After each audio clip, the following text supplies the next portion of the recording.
Hi, good morning, ladies and gentlemen. My name is Justin, and I'll be your host for today. Now, everyone, hi! Hello! Again, hi!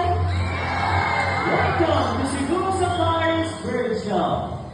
Now, ladies and gentlemen, to make sure you're all set and ready, when I say woo, you'll say ha-ha. Woo! One more time. Woo!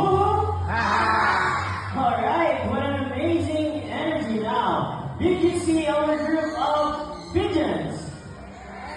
Well, did you know that pigeons can remember places and can find their way back home no matter how far you go? Well, that's because pigeons were used as messengers to carry out messages to our...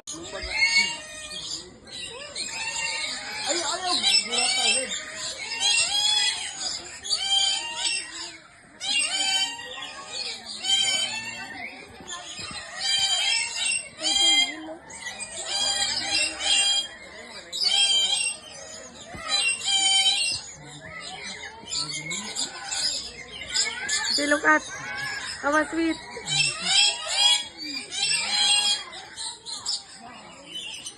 Nagkiss-kiss.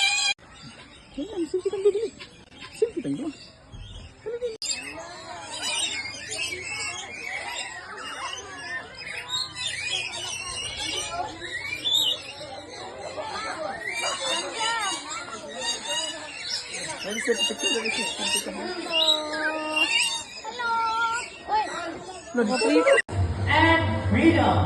So a round of applause to our white pellets Eagle Lane, Silver, Fujin, and Marina.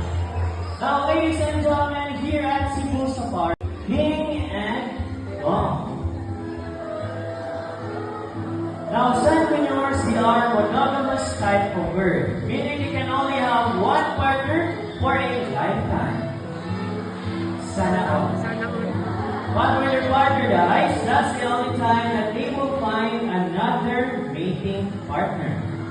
They're also monomorphic, meaning both male and female share the same physical features, just like their colors.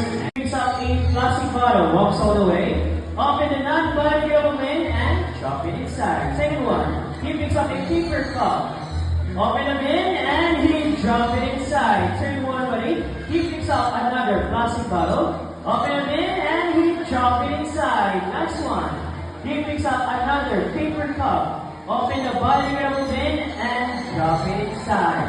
Now see, if the bird can do it, why can't we, right? So always remember, known as sand parakeets, they are very playful, social, and have a very loud voice.